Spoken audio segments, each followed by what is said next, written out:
funciones. Digamos que los tres campos en los cuales en los que gira el trabajo es la parte de la resolución de problemas, en donde nosotros estamos rescatando las ideas de Schoenfeld, en donde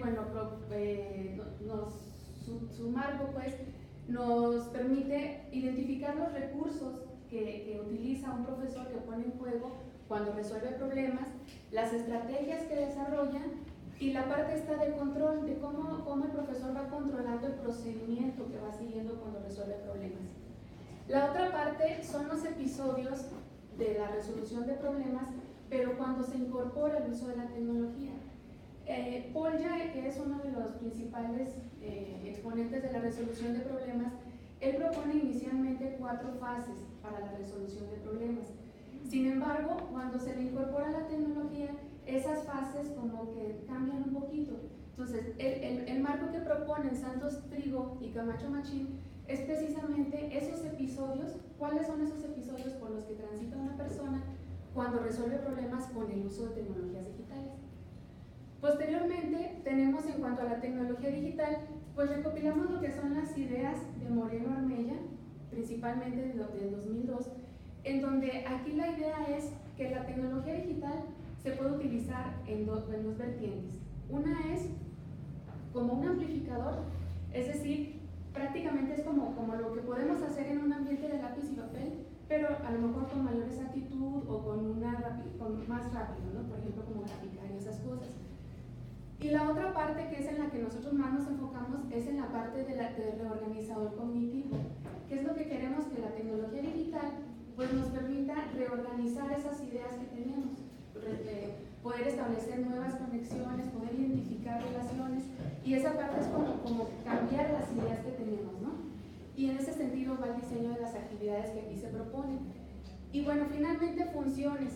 ¿Por qué funciones? Bueno, como estamos centrados en profesores de bachillerato, pues uno de los contenidos principales en el bachillerato es el tema de función, ese concepto de función.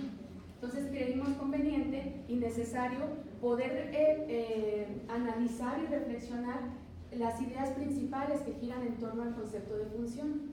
Entonces recopilamos estas grandes ideas donde la NCTM, que es una institución que generalmente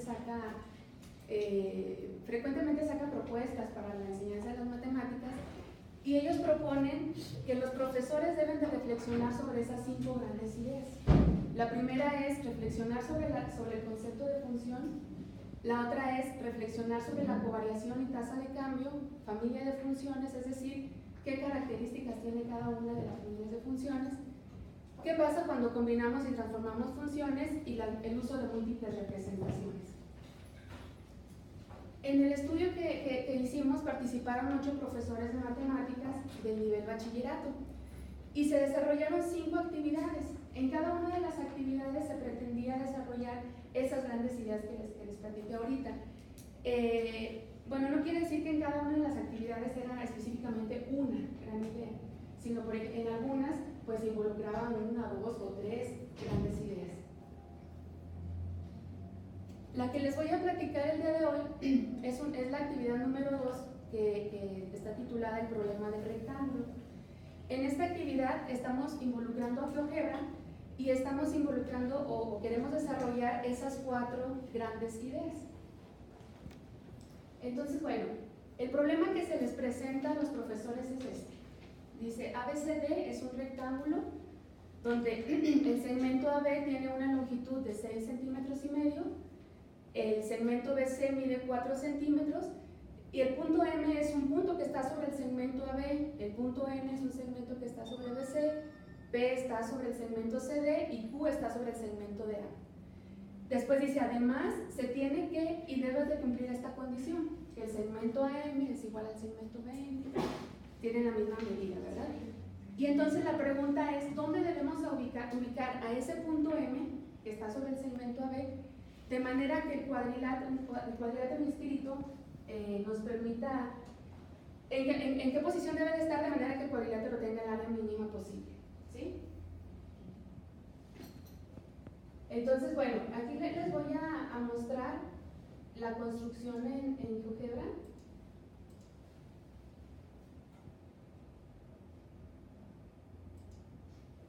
para que es este, ¿no? Estamos teniendo la condición de que AB tiene 6,5 de longitud, BC tiene 4 centímetros de longitud, y entonces estos puntos son los que tenían que cumplir cierta característica, ¿verdad? Que es que AM tenga la misma longitud que BN, que tenga la misma longitud que CP y que DQ, ¿sí?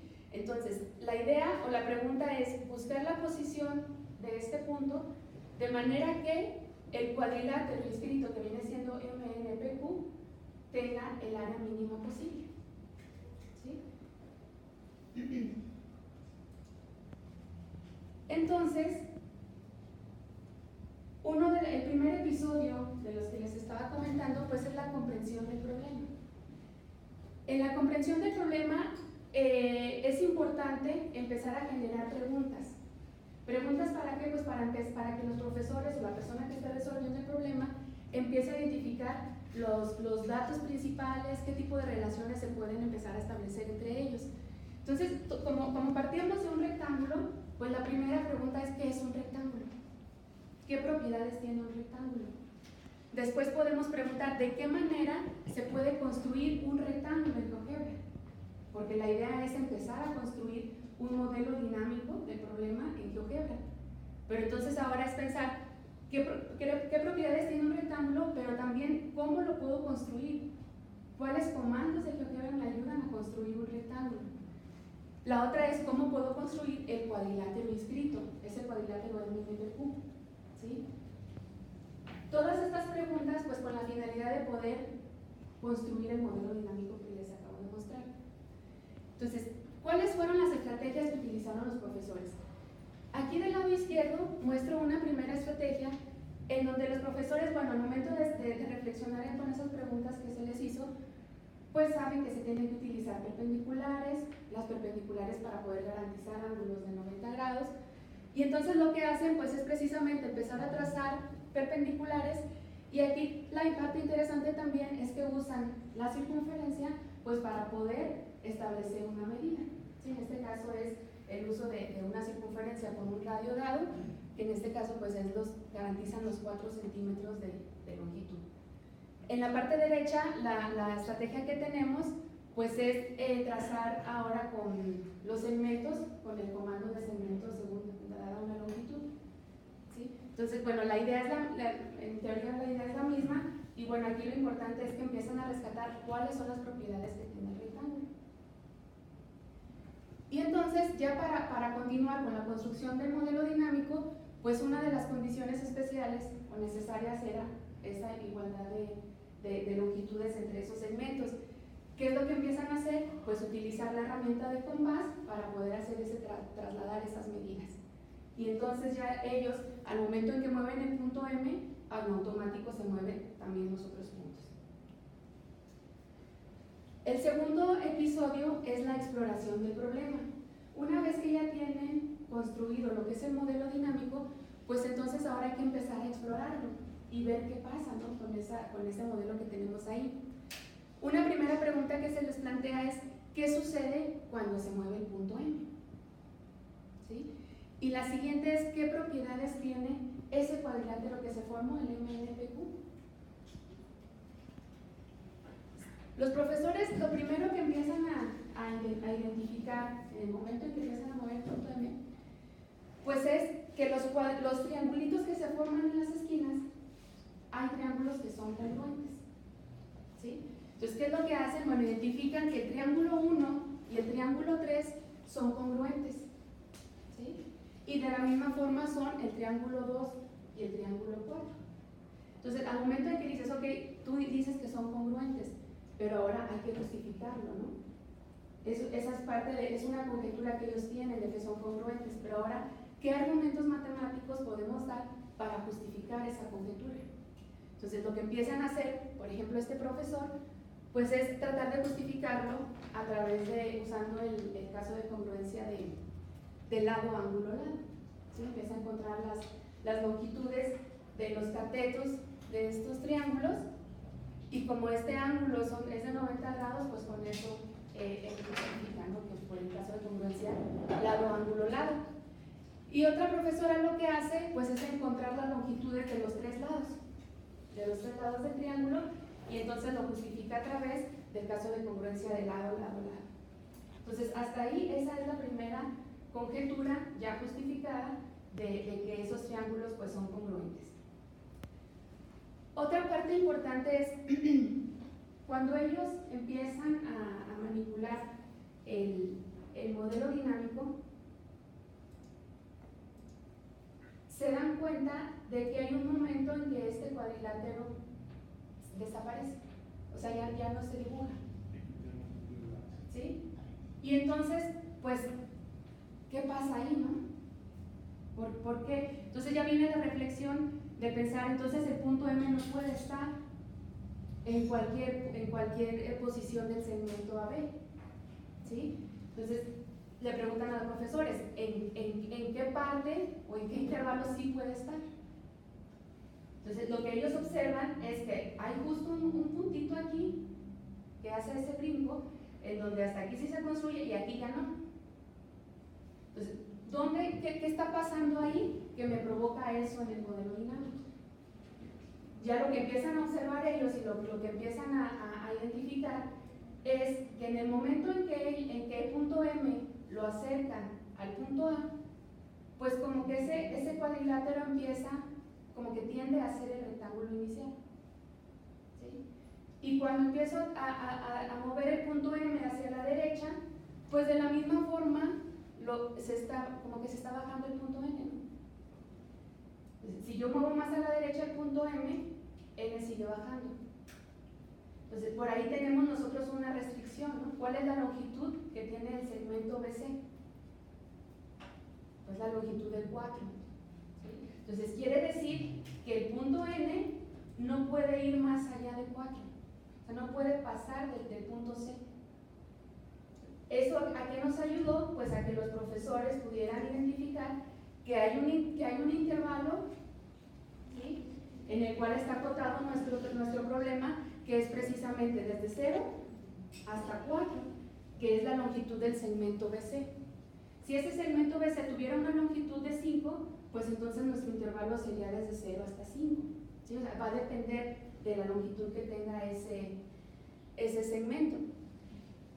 Y bueno, después dicen, vamos, por ahí ellos empezaron a ver, calcularon aquí con el comando de área, calcularon el área de ese cuadrilátero inscrito, que es lo que andamos buscando, ¿verdad? ¿En qué momento esa área es mínima? Dice, bueno, en cuanto movemos nosotros el punto M, la longitud del segmento AM pues está variando, y de la misma manera está variando el área. Entonces ellos empiezan a establecer una relación funcional entre esas dos variables y lo representan a través de esta gráfica, ¿sí? ¿Qué es lo que hacen? Trasladan la longitud del segmento AM al eje horizontal y trasladan la medida del área al eje vertical, ¿sí? Entonces encuentran este punto H, que es el que representa esa relación funcional, la longitud del segmento AM y su área correspondiente, el área correspondiente del cuadrilátero inscrito. Y entonces observan ese lugar geométrico que se genera. Cuando yo muevo el punto M, se genera ese lugar geométrico. Entonces, ¿qué creen que fue lo primero que pensaron los profesores? Que ese lugar geométrico pues se parece a una parábola, ¿sí? Y entonces esa es otra conjetura que sale de la exploración, del movimiento del GeoGebra. Entonces ahora la pregunta es, o el paso siguiente es tratar de justificar que eso se trata de una parábola, ¿verdad? Ahora, esta fue una estrategia. En aquel lado es la misma idea, lo único que hacen es, en vez de hacer ese traslado de medidas con circunferencias, lo hacen introduciendo directamente en la parte esta de la entrada las coordenadas de ese punto T. Pero es lo mismo, están relacionando esas dos variables. Y entonces, ya después de estas exploraciones viene el tercer episodio, que es ahora sí aproximarse o buscar la solución del problema. Entonces ya aprovechando que ellos ya tenían esta representación gráfica, pues ellos dicen, en el mínimo de ese lugar geométrico es donde vamos a encontrar nosotros la solución al problema, ¿verdad? Y entonces, pues lo que empiezan a hacer es mover al puntito M, ¿sí? Ahora sí que por tanteo, hasta tratar de acercarse lo más posible a lo que ellos estaban visualizando como el mínimo. Y entonces ahí ellos tienen un primer acercamiento a la solución, una primera aproximación. En este caso, ¿cuál es? Una longitud de 2.61 para el segmento AM y el área del cuadrilátero de 12.22 centímetros cuadrados. ¿Sí? Ese es un primer acercamiento. Después dicen, pero GeoGebra también tiene una hoja de cálculo. ¿Sí? Entonces lo que hacen es abrir esa hoja de cálculo y entonces empiezan a registrar las coordenadas del punto que genera ese lugar geométrico. ¿Sí? Entonces empiezan a moverlo en el espacio donde más o menos en el intervalo donde se encuentra el mínimo y empiezan a detectar por ahí ciertos valores en donde se obtiene, donde ellos creen que se obtiene ahí el mínimo, ¿verdad? Y bueno, ahí es 2.61, ahí más o menos va como que concordando lo que van obteniendo. Entonces ya tienen una primera aproximación visual que fue con la representación gráfica, digamos la parte tabular, ¿verdad? Y otros profesores lo que hicieron fue decir, bueno, si nosotros estamos creyendo que eso es una parábola, ¿sí? Y la parábola tiene ciertas propiedades, que es la simetría. Entonces, ¿qué es lo que hacen? Dicen, bueno, si yo le asocio una parábola o una cónica a ese lugar geométrico, puedo encontrar el vértice de esa parábola y ese vértice va a ser el punto mínimo y me va a dar el momento en que el área del cuadrilátero que andamos buscando sea mínima. Entonces, ¿qué es lo que hacen? Ubican un punto aquí sobre el eje Y entonces trazan una perpendicular que les va a permitir encontrar esos dos puntos de intersección, el T y el S. ¿Sí? De ese punto T y S encuentran la mediatriz y entonces ya la intersección de esa parábola con esa mediatriz, ahí es donde dicen, este es el vértice. ¿Sí? Y con esta estrategia ellos encuentran esta otra aproximación, que el segmento AM tiene que tener una longitud de 2.62 y el área, pues si se fijan, sigue coincidiendo con el anterior. Sin embargo, tuvimos otra estrategia más. Aquí los profesores lo que dicen es, bueno, si es una parábola, yo le puedo trazar o puedo encontrar una tangente a esa parábola. Y si conozco la pendiente de esa tangente, pues puedo encontrar el momento en el que la pendiente de esa tangente sea 0 y ahí es donde voy a tener el mínimo. Entonces, es lo que hacen. Trazan este punto, colocan la tangente con su pendiente y entonces lo complementan con un puntito que, si se fijan en las coordenadas, el punto T, lo que está haciendo es relacionando la longitud del segmento AM con la pendiente que tiene esa recta tangente. ¿Sí? Entonces, lo que quieren encontrar es en qué momento, o sea, qué longitud debe de tener ese segmento AM para que la pendiente sea 0. ¿Sí? Trazan ese otro lugar geométrico, encuentran esa intersección con el eje horizontal y dicen, en ese punto es donde sea la pendiente igual a 0, ¿no? Entonces, ¿qué es lo que pasó aquí? Que a partir de las diferentes estrategias que siguieron los profesores, pues encontramos como resultados variados, ¿no? Unos dicen que es 2.61, otros dicen 2.62, 2.63, y en todos estos, bueno, el área del cuadrilátero inscrito pues es 12.22 centímetros cuadrados. Pero entonces, ese hecho de que tengamos variedad en las respuestas, pues como que no los deja muy tranquilos a los profesores. Y entonces viene la parte de buscar un acercamiento ahora algebraico. ¿Sí? Y bueno, empiezan a establecer una notación adecuada que les permita llegar a establecer algunas relaciones ahí algebraicas. Entonces, ¿cuál es la principal estrategia que siguen los profesores aquí? Como habían dicho o habían identificado esa congruencia entre los triángulos, pues lo que dicen es, bueno, si yo quiero encontrar el área del cuadrilátero inscrito, pues el área del rectángulo inicial yo le puedo quitar la de los 4 triángulos y ya me queda nada más la del cuadrilátero inscrito. ¿Sí? Entonces, eso es precisamente lo que hacen, ¿verdad? Lo desarrollan y llegan a esta respuesta, que la longitud del segmento AM tiene que ser 2.625. ¿Sí? Entonces, eso ellos ya lo consideran como que ya le creen más a la parte algebraica, ¿no? Pero no queda ahí el problema. Aquí la idea es siempre tratar de buscar y de investigar más relaciones. Eso era partiendo de un rectángulo que tenía unas dimensiones específicas, 6,5 y 4. Ahora, ¿qué pasa si se generaliza esto y entonces ahora los dados tienen longitud A y B? ¿Sí? Entonces empiezan a trabajar la parte algebraica que ya tenían cierto camino y recorrido y entonces establecen esta relación, ¿sí? Que para encontrar esa X en donde se tiene el valor mínimo tiene que ser la cuarta parte del semiperímetro del rectángulo, o sea, A más B entre 4. ¿Sí?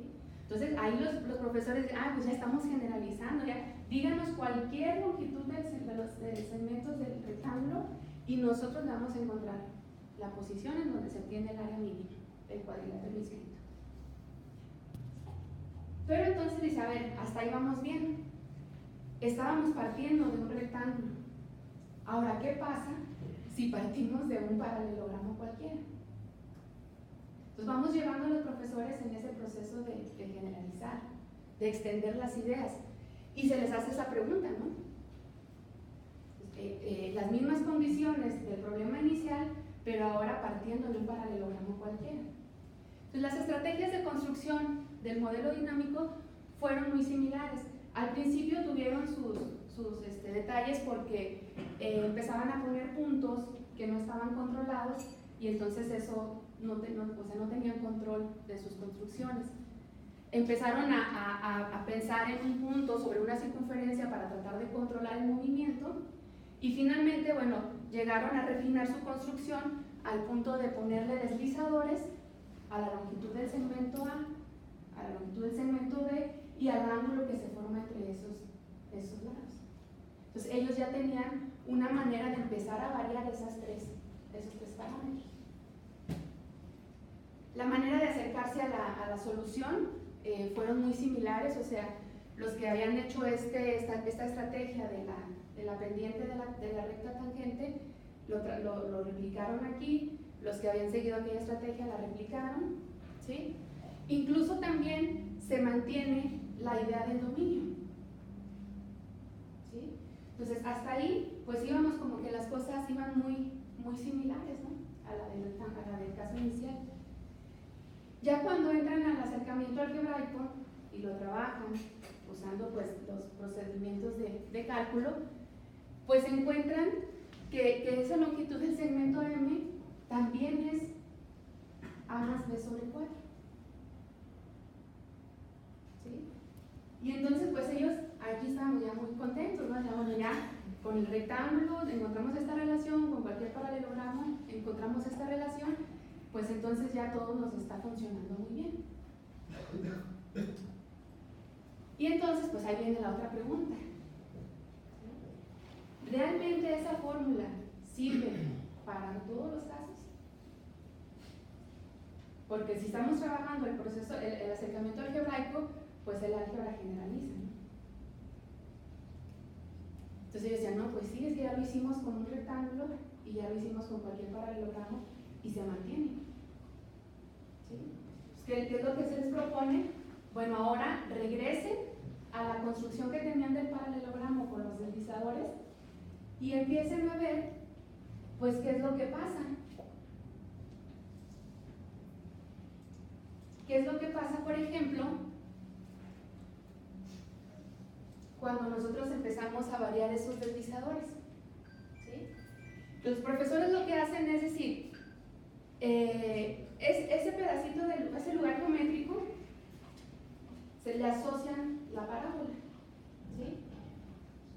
Bueno, aquí ellos ya habían identificado que efectivamente era una parábola porque la expresión que le salió en el acercamiento algebraico era una de segundo grado. Entonces dijeron, pues como es de segundo grado, estamos bien, sí es una parábola. ¿Sí? Entonces lo que hacen es dibujar, ¿sí se ve aquí en punteadito? La parábola asociada a ese lugar geométrico, y entonces la idea que se les propone es empezar a variar los deslizadores. Entonces dicen, bueno, son 3 deslizadores, vamos a empezar a mantener fijos unos y variar el otro para poder empezar a identificar relaciones. Entonces dejan fijo el B lo dejan fijo en 4 y dejan fijo el ángulo en 45 grados y entonces empiezan a variar ¿sí? Entonces lo empiezan a variar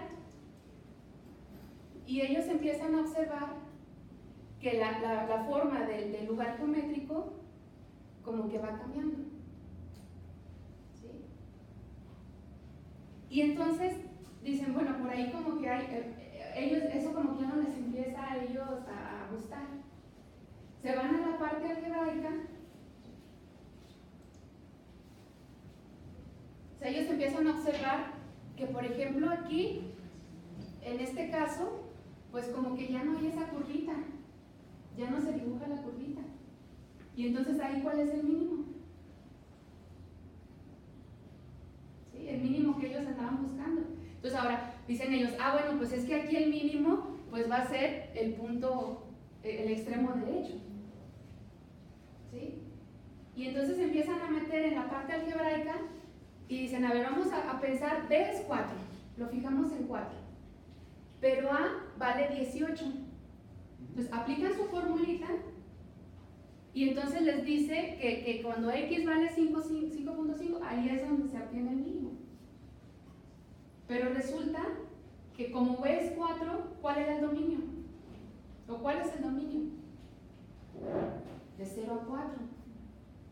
¿Sí? Entonces quiere decir que el punto que ellos estaban encontrando pues no está jugando en estas condiciones. ¿Sí? Entonces ahí la formulita que ellos habían encontrado pues aquí no les funciona. ¿Sí? En este caso el mínimo va a ser el extremo derecho del lugar geométrico. Y entonces ellos dicen, bueno, pues ya esto se nos partió como en 3 casos. ¿Sí? Uno va a ser cuando el extremo derecho sea el mínimo, ¿sí? Y otro va a ser cuando sí podamos tener esa curvita, o sea, donde sí haya ese mínimo de la parábola, ¿verdad? Y entonces dicen ellos, bueno, el caso en el que estas dos cosas son lo mismo, pues como que ahí puede ser el corte, ¿verdad? O sea, por ahí hay una relación. Cuando ese vértice de la parábola asociada coincida con el extremo derecho del lugar geométrico, ¿sí? Donde se coincidan esos dos casos. Y entonces empiezan a analizarlo y a lo que llegan ellos es a esta relación. Dice, bueno, es que cuando no hay curvita, el extremo, el mínimo se alcanza en B, cuando X vale B. ¿Sí? Y cuando sí hay curvita, sí nos sirve la fórmula. ¿Sí? Entonces, cuando esos son iguales, ¿qué va a pasar? Pues encuentran esa relación de que A es igual a 3B, ¿verdad? Y entonces ya ellos empiezan a observar, bueno, ¿qué pasa cuando esa A es menor que 3B? ¿Y qué pasa cuando esa A es mayor a 3B? ¿Sí? Y entonces ya obtienen esto, que cuando A es mayor a 3B, ¿qué es lo que va a pasar ahí? Pues va a ser el caso en el que el mínimo va a ser el extremo derecho del lugar geométrico. Y cuando A es menor a 3B, pues es ahí donde les va a funcionar la formulita. ¿Por qué? Porque ahí lo que viene siendo el vértice o el mínimo de la parábola asociada, pues sí está dentro del dominio. Y acá en esta opción no va a estar dentro del dominio. ¿Sí? Entonces, ¿cuál es la reflexión aquí? Pues a pesar de que desde un principio los profesores habían encontrado ese dominio del problema, a la hora en que se metieron en la parte algebraica como que ya lo olvidaron y no lo vuelven a retomar. ¿Sí? ¿Hasta cuándo lo vuelven a retomar? Pues hasta que se les lance la pregunta, ¿verdad? Entonces ya como que se quedan, como que ya lo que están observando en el GeoGebra no les empieza a gustar y dicen, bueno, algo aquí está andando mal, ¿verdad? Y pues era precisamente eso, que no estaban contemplando el dominio de la función. Entonces, bueno, ¿a qué conclusiones nosotros llegamos, ¿no? A partir de estas actividades? Primero, bueno, que el proponer o el trabajar con profesores este tipo de actividades, primero nos va a permitir identificar propiedades y características de los objetos geométricos involucrados. O sea, empezamos a rescatar qué propiedades tiene el rectángulo, qué propiedades tiene un paralelogramo, los casos de congruencia, por ejemplo. Entonces es una gran cantidad de conceptos matemáticos que nosotros empezamos a trabajar y simplemente para la construcción del modelo dinámico, empezando por eso, ¿no? Luego, parte importante en la enseñanza de las matemáticas pues es el uso de múltiples representaciones. Y entonces la posibilidad que da GeoGebra de tener la parte algebraica, la parte gráfica y en el caso la parte tabular, pues permite que ellos vayan viendo, ¿no? ¿Qué efecto tiene el hecho de que yo mueva el punto M? Ah, pues se me va moviendo aquí, se va alterando la tabla en esto, ¿sí? Otra parte es la relación que hay entre los recursos que tiene el profesor, el nivel de apropiación que tiene de la herramienta con el tipo de estrategias que está desarrollando. Obviamente al principio había profesores que no conocían o no habían trabajado con GeoGebra y las estrategias que ellos desarrollaban pues iban siendo como muy simples, ¿no? Ya conforme ellos fueron agarrando cierta expertise en el uso del GeoGebra, pues ya como que fueron haciendo un poco más robustas sus construcciones, metiendo más comandos o simplemente pensar en múltiples formas de acercarse a la solución, ¿sí? Normalmente los profesores, incluso los estudiantes, están acostumbrados a una manera, lo resuelvo y ya se acabó, ¿sí? Entonces aquí una parte importante en la resolución de problemas es eso, buscar todas las maneras posibles de llegar a una solución o de llegar a la solución. ¿Por qué es importante esto? Porque cada una de las estrategias implica que utilicemos recursos diferentes, ¿sí? Por ejemplo, en la primera, donde ellos solamente movían, pues ellos se daban cuenta de la variación, ¿no? Ahí es lo primero que ellos pueden observar.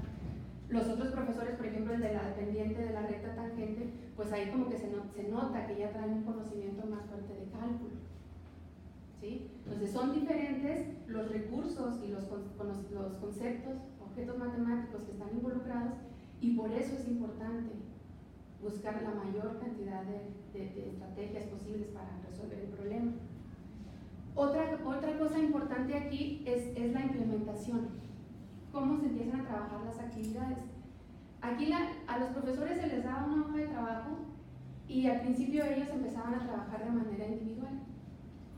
Empezaban a tratar de construir su modelo dinámico y ya cuando ellos mostraban ciertos avances, pues lo que se hacía era empezar a hacer una puesta en común, ¿sí? ¿Por qué? Porque precisamente eran profesores que tenían un dominio muy bajo del GeoGebra y entonces eso se complementaba con los que sí sabían, ¿no? O los que sabían un poquito más. Entonces ya el hecho de saber qué hizo mi compañero, qué hizo mi otro compañero, qué hizo mi otro compañero, pues ya me va abriendo a mí ciertas rutas, ¿no? Para poder hacer otro tipo de estrategias en otros tipos de problemas. Otra parte importante es el complemento entre dos acercamientos. ¿Cuáles estos dos acercamientos? El uso de tecnologías digitales en el ambiente de lápiz y papel.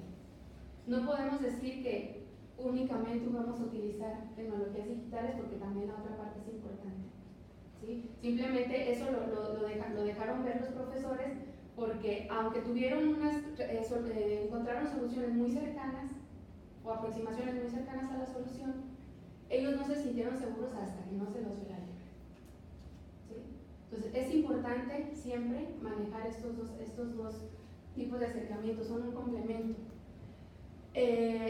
Bueno, la otra parte aquí que quiero resaltar es el potencial del uso de los deslizadores. Si los profesores no se les hubiera ocurrido esa parte de meter los deslizadores, pues hubiera sido como un poquito más difícil llevarlos a la exploración de estos casos extremos.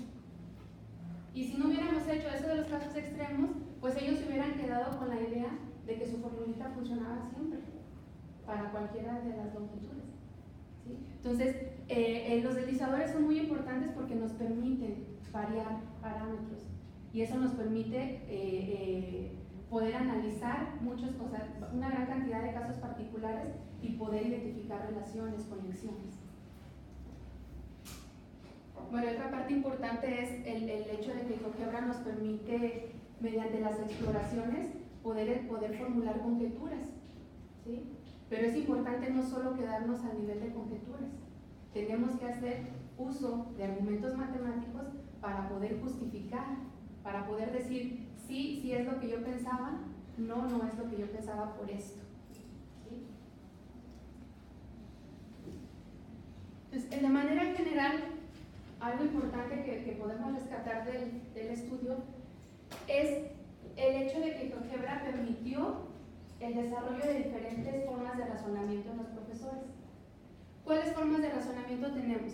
Primero, el hecho de que él podía ir controlando y monitoreando. O sea, por ejemplo, ¿qué me salió con la primera estrategia? ¿Qué me salió con la segunda estrategia?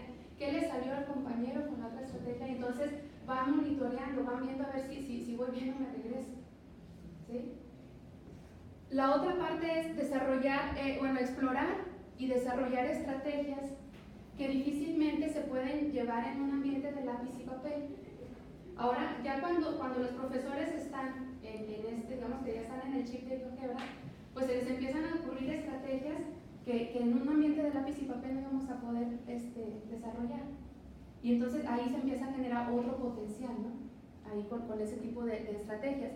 Y la otra es que los profesores pudieron acercarse, si nosotros hubiéramos visto el enunciado del problema, inmediatamente lo que se le ocurre es empezar a meter álgebra. ¿Sí? Entonces, esta es la facilidad de poder acercarse a la solución sin trabajar explícitamente un acercamiento algebraico de manera inicial. Y la otra parte es esto del tránsito de lo visual a lo simbólico. ¿Sí? Cómo yo empiezo a explorar, cómo yo empiezo a identificar relaciones, conexiones que me permiten formular conjeturas, pero además también me permite, o sea, aquí la parte importante es que esas exploraciones, esas cosas, esas relaciones y conexiones que ellos identifican en las exploraciones, les sirven como base para después ellos también proponer sus argumentos algebraicos, ¿sí? Proponer sus argumentos matemáticos. Entonces va todo ahí relacionado. Y bueno, aquí la importancia de GeoGebra es precisamente eso, que se permitió conciliar esos acercamientos algebraicos con los acercamientos visuales. ¿Qué estoy viendo? ¿Cómo lo argumento matemáticamente? ¿Sí? Y bueno, aquí, acuérdense, regresando al objetivo, pues era precisamente desarrollar en los profesores recursos, conocimientos, estrategias. ¿Sí? Y entonces, bueno, nosotros, esta fue una de las actividades que se aplicaron. Las otras 4 iban más o menos en el mismo sentido, con otras ideas de función, pero bueno, finalmente fue eso, ¿no? Que los profesores, si traían ellos alguna debilidad en cuanto a conocimiento, pues ahí lo podían reforzar, o si de plano no traían conocimiento, ahí lo podían adquirir. Entonces es la ventaja de poder trabajar en estos ambientes y de trabajar en grupo, o sea, la parte de la discusión grupal es sumamente importante cuando se está trabajando en formación de profesores o en ambientes de desarrollo profesional docente. ¿Sí? Entonces, bueno, por mi parte es lo que les quería platicar. Aquí les comparto los correos si alguno de ustedes está interesado en conocer más sobre el estudio. Y bueno, aprovecho para comentarles sobre esta página. Esta es una página en la cual se está subiendo ahí continuamente videos, problemas, más o menos enfocados en este estilo, por si alguno de ustedes quisiera consultar más al respecto. Muchas gracias.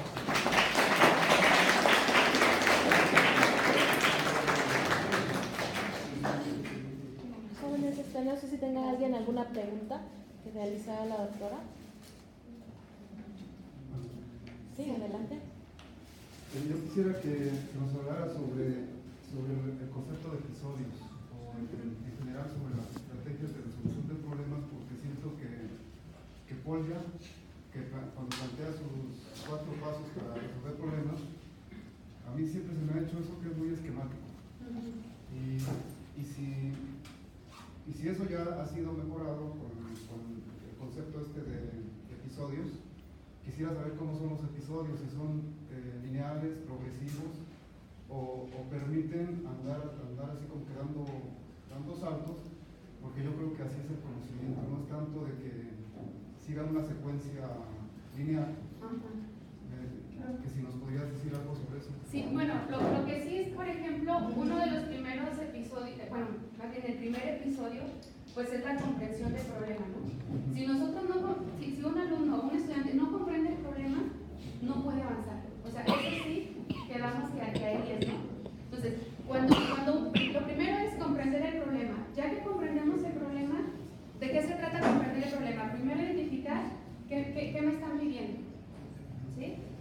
Ya una vez que sé que me están pidiendo, el siguiente paso es saber o identificar qué datos tengo, ¿verdad?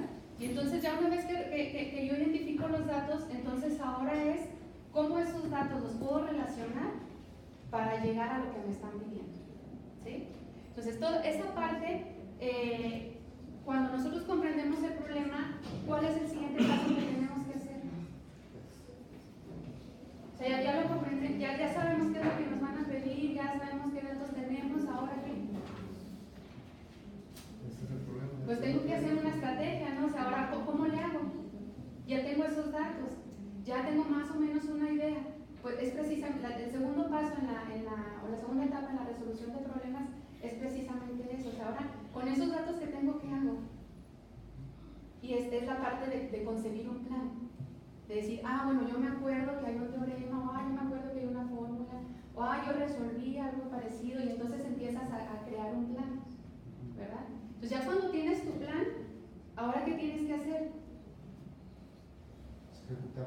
Pues ejecutarlo. Pero Y sí. entonces esa es la siguiente fase, ¿no? Entonces, pareciera muy lineal, pero es algo como que es como el caminito pues, lógico, ¿no? Que tenemos que seguir. Si yo ya tengo el plan, pues no puedo, por ejemplo, empezar a pensar en extensiones y ni siquiera sé el resultado, ni siquiera sé cómo está funcionando mi plan. Entonces, la siguiente fase, ¿cuál es? Pues ejecuto el plan. Y cuando yo voy ejecutando el plan, pues entonces entra toda esta parte que complementa Schoenfeld a lo de Polya, que es el monitoreo, el control, de decir muy bien, si puedo empezar a aplicar, por ejemplo, esas estrategias de estimación. O sea, a mí me piden área y tengo estas cantidades y como que ya me están saliendo cantidades muy pequeñas o cantidades muy grandes, entonces por ahí me regreso y veo si me equivoqué, y es como el actuar natural que seguimos nosotros, ¿no? Entonces, con base en eso es que se fueron diseñando las etapas de Polya. Entonces, ahora lo que es, bueno, ya una vez que ejecutas el plan, pues tú puedes llegar a una solución. Entonces, ya una vez que la tienes, ¿qué hace uno? Pues no, bueno, los estudiantes lo dicen, pues ya resolví, ya se quedó, ¿no? Pero no, lo que uno debería de hacer es ver, comprobar si eso está bien, ¿no? O por ejemplo, cuando uno trabaja, por decir, con funciones cuadráticas en problemas, resolución de problemas, que luego una solución te queda negativo y tú estabas trabajando metros, por ejemplo, ¿no? Entonces empezar a ver si las soluciones que nosotros tenemos son a lo mejor matemáticamente son correctas, pero sirven para nuestro problema, ¿sí? Entonces ahí es donde tú empiezas a desechar y toda esa parte, ¿no? La última, ¿cuál es la de visión retrospectiva? Que es precisamente eso, compruebo, ¿sí? Veo si todo funciona, si cuadra, si no. Y entonces, esas 4 fases iniciales de Polya, cuando se le incorpora el uso de la tecnología, pues ven que la tecnología puede empezar a potenciar ciertas cosas, ¿no? Entonces, ¿qué es lo que hacen? La comprensión del problema pues se mantiene, ¿verdad? Y ahora en el plan y todo eso, en lo que es concebir el plan, es precisamente esta parte de explorar, ¿no? Empiezo a explorar, veo qué relaciones, y entonces ya empiezo yo como que se me vienen las ideas, ¿no? Empiezo a identificar. Ejecuto el plan, es como ahora veo qué estrategias, que es la de diferentes aproximaciones a la solución del problema. Y la parte de visión retrospectiva pues es la integración. Ahora, ¿cómo integro todo esto? Las exploraciones, los acercamientos, lo algebraico, ¿cómo lo integro? ¿Sí? O ¿cómo lo extiendo? Es esa parte. ¿Sí? Entonces, el hecho de incorporar el uso de la tecnología nos permite mucho esta parte de la extensión, porque puedes empezar a generalizar muchas cosas. Entonces, es la manera más o menos en la que va relacionado. Pareciera lineal, pero es como el comportamiento natural que sigue uno cuando resuelve problemas. Gracias. ¿Tenías una pregunta? Sí, hablando con respecto a los deslizadores, es muy padre porque en una ocasión cuando nos estaban explicando las integrales en las coordenadas esféricas, al momento de tener la diferencial para encontrar cómo desarrollar unos rectángulos que vayan rellenando el círculo, entonces está padre usar los deslizadores para ver cómo esos rectángulos se van haciendo cada vez más pequeños, hasta que obtenemos una diferencial que nos permite calcular Se va haciendo como que va cubriendo de manera más, vas refinando, ¿no? El área. Sí, Sí, entonces, o sea, aquí el uso de los deslizadores, pues en este caso sirvió para variar estos parámetros, ¿no? Pero ya cuando lo empiezas a involucrar en otro tipo de actividades, en otros contenidos, pues el potencial que me pueden dar son, pues, muchos. ¿Alguien más también? Yo, aportando un poco más a la pregunta que hacía el profesor, sobre si esto de las fases son un poco lineales, hay un artículo, bueno, es una misma publicación de Schoenfeld, que es uno de los autores principales de resolución de problemas. Él hizo un estudio de más o menos cómo un estudiante novato aplicaba estas fases de Polya, vamos a decir, porque Schoenfeld las retoma y las mejora, por decirlo así. Y como un experto que resuelve problemas, un matemático, se mueve a través de estas fases. Entonces maneja que los novatos empiezan, leyendo el problema, como que se les ocurre un plan y lo implementan, pero se enganchan, aunque sea un camino fallido, se enganchan y ahí se mantienen mucho tiempo y a veces no llegan a la solución, y por eso es que un estudiante normalmente se rinde al problema y dice, no, ya, no lo sé hacer. Y los expertos leen el problema, piensan un plan y se van a implementarlo, pero si ven que ese camino como que no va a producir, se regresan otra vez a la parte de cambiar la estrategia y volver a ver qué conceptos están dentro del problema. O sea, se van moviendo a través de estas fases y hasta llegar a la solución. Y obviamente la parte retrospectiva, como dice la doctora, es analizar sobre el proceso, las preguntas o las estrategias que utilizaste para llegar a esta solución, pero sí, o sea, realmente las fases, Polya sí lo propuso en un principio tal vez un poco más, como aquí, 1, 2, 3, 4, ¿no? Pero en ese estudio que hace Schoenfeld, habla que los expertos se mueven a través de estas fases y hay unas que tienen mayor prioridad que otras. Sí, a eso iba yo, porque si tú analizas cómo resuelven problemas, por ejemplo, los muchachos que compiten en la Olimpiada de Matemáticas, no es nada lineal. Generalmente son métodos así como dices, primero sí comprenden el problema, pero luego hacen intentos como de un experto, como el que comentas. Bueno, lo que pasa es que, Es más heurístico.